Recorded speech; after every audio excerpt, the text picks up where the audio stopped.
వస్తుందన్నమాట. Hello guys, welcome back to my channel Santo official. So మనమైతే ఒక 2 months నుంచి అనుకుంటున్న ట్రిప్ అయితే స్టార్ట్ అయిపోయింది అనమాట. అండ్ నాతో పాటు ఉన్నది ఎవరంటే యశ్వంత్, మా ఫ్రెండ్.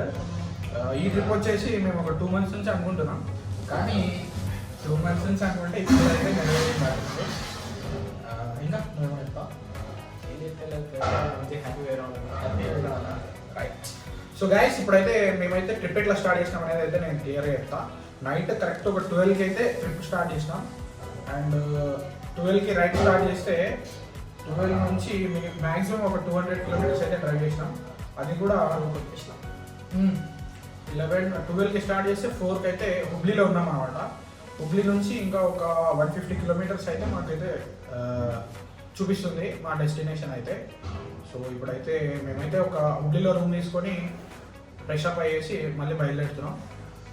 ఇంకా ఇంకేమైనా ఉందా?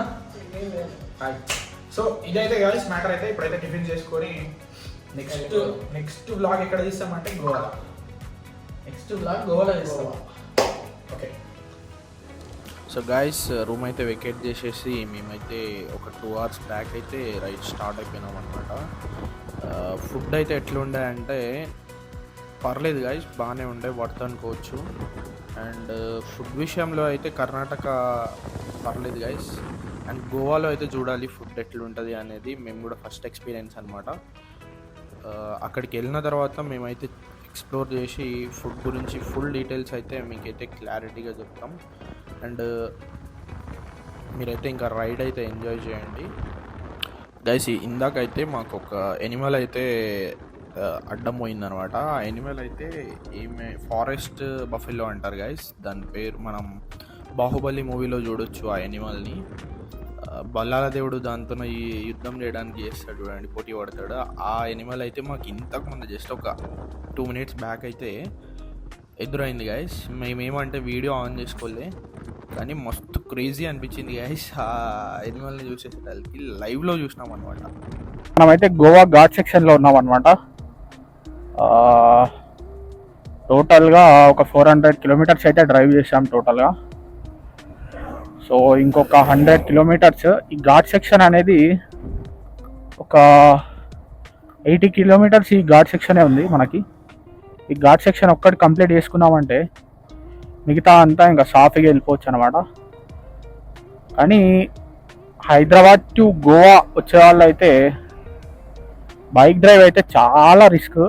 అండ్ రోడ్స్ కూడా అంత మీరు అనుకున్నట్టు అంత మంచిగా అయితే లేవు. నా సజెషన్ అయితే కార్ తెచ్చుకుంటే చాలా బెటర్. ఇంకా లేదు రైడర్స్ ఉన్న వాళ్ళు అయితే బైక్ తీసుకొని రావచ్చు, వాళ్ళకైతే తప్పదు కాబట్టి. లేదు నార్మల్గా గోవా ఎంజాయ్ చేయాలి అనుకున్న వాళ్ళైతే ఆప్షనే లేకుండా కార్కి వెళ్ళిపోవచ్చు. లేదంటే రాయచూర్లో డబల్ డెక్కర్ బస్సు ఉంటుంది, స్లీపర్ క్లాస్. నైట్ ఎక్కి నైట్ ఒక 10 o'clockకి బస్ ఎక్కిందంటే మార్నింగ్ 4 కల్లా గోవాలో దింపుతుంది. అది బెస్ట్. ఇంకా ఈ బైక్ డ్రైవ్ అయితే చాలా రిస్కీ. అండ్ నైట్ పూట అయితే అసలు రోడ్స్ అయితే సరిగా కనిపించవు. కొన్ని చోట్ల అయితే 1 గంట 2 గంటలు హెవీ ట్రాఫిక్ ఉంటుంది. ప్లస్ రోడ్స్ కూడా మొత్తం గుంతలే ఉంటాయి. సో బైక్ రైడ్ అయితే అవాయిడ్ చేయండి. సో నాకు కూడా ఇది ఫస్ట్ ఎక్స్పీరియన్స్, సో అందుకే చెప్తున్నా. ఇంకొక 80 to 100 kilometers వెళ్ళిపోతే గోవా రీచ్ అయిపోతాం. ఇంకా యశ్వంత్ ఏమన్నా నువ్వేమన్నా చెప్తావా? మనవాడైతే గుద్ద వాచిపోయింది మనోనికి, అందుకే ఏం మాట్లాడతలేడు, సైలెంట్ ఉన్నాడు. బ్రేక్ తీసుకుందాం అని చెప్పి నన్ను అడుగుతున్నాడు, కానీ నేను ఇంకొక 80 kilometers ఉంటే అయిపోతుంది, ఇంకా బ్రేక్ ఎందుకు మళ్ళీ అని చెప్పి కామ్ ఉంటున్నా. అండ్ ఈ ఘాట్ సెక్షన్ అయితే మంచి ఎక్స్పీరియన్స్ అనమాట. వెదర్ కూడా కూల్ ఉంది.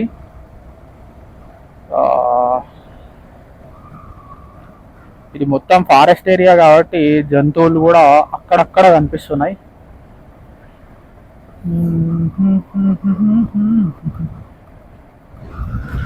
నైట్ అంతా జర్నీ చేయడం వల్ల చాలా వరకు అయితే టైర్డ్ అయినాం గైస్.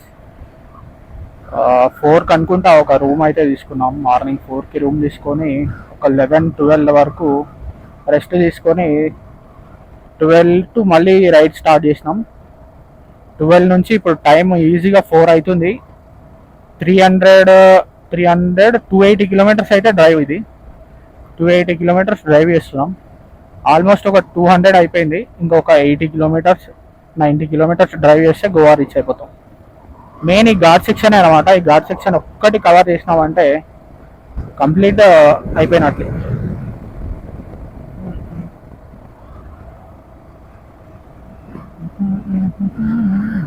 సో గైస్ డే 1 మొత్తం డ్రైవ్ చేయడానికి అండ్ రైడ్ చేయడానికే టైం అయితే సరిపోయింది. నెక్స్ట్ వ్లాగ్లో అయితే డే 2 అనమాట. డే 2లో కలుద్దాం.